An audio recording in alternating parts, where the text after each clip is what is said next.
in the kitchen. Now you might be asking why we're sitting on the kitchen floor, and the reason for that is we're actually going to be addressing one of the questions left by one of our viewers about how to keep your dog out of the trash. Now this is a pretty complicated question because there's multiple reasons and multiple ways to go about it. First, you have to figure out what's motivating your dog. Why is your dog going into the trash can? It's most likely for the food that we've left in there. Remember, behavior is determined by its consequences. So if a dog is home alone, he knocks over that trash can and gets rewarded with leftovers from the night before, that behavior has been reinforced and rewarded, and chances are that behavior will continue. Another reason why your dog might get into the trash can, though, is just simple boredom. If we've gone to work all day and they're bored, they're looking at this stinky thing in the kitchen, they knock it over, and all of a sudden all sorts of toys, trash, fall out. That can be reinforcing in itself. Now, there are three main ways that you can teach your dog to stop this behavior. The first one that I would encourage you to do, if possible, is simple avoidance. If you notice, my trash can right here is just sitting out in the middle of the kitchen. It doesn't even have a lid on it. That wouldn't be a very good example of avoidance. When I say avoidance, I mean us doing our part to keep it away from the dog.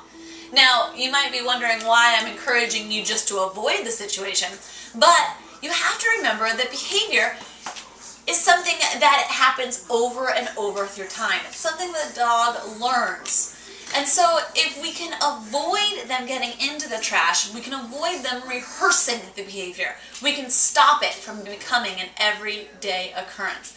Simple ways to avoid are taking your trash out, getting a large trash can that would be difficult to tip over and has a heavy lid, or putting it in a small can under a cabinet where you can actually use a child-proof lock or a baby gate or something like that to prevent the dog from actually getting into it.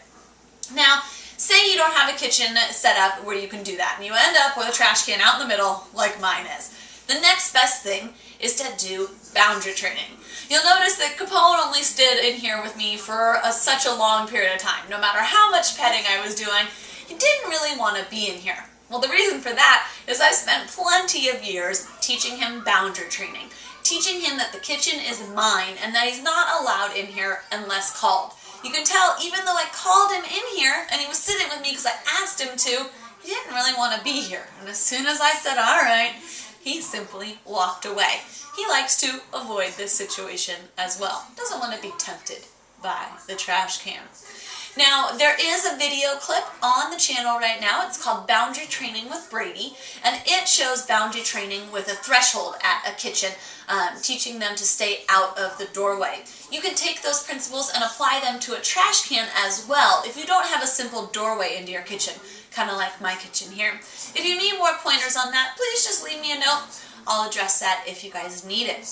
Now, the third way to address this issue is to make it aversive, to make the trash no longer this fun, great thing that provides treats. And there's two different ways to make your trash can aversive.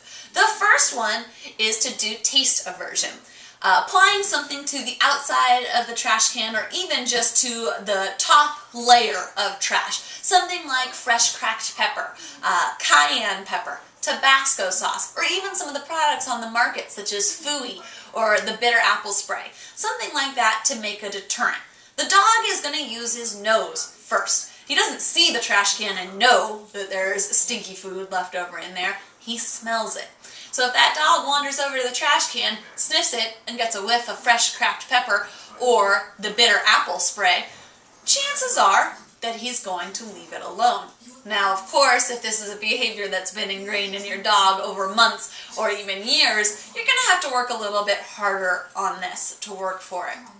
But that taste aversion is one way to go. The second way is a little bit more unconventional, but I've seen it work really well. And it's actually to make your trash can scary. Use something like a motion detector or a motion sensor Halloween toy. Something that as soon as your dog comes close to the trash can, it makes a loud noise or a light goes off to scare your dog away from the trash can.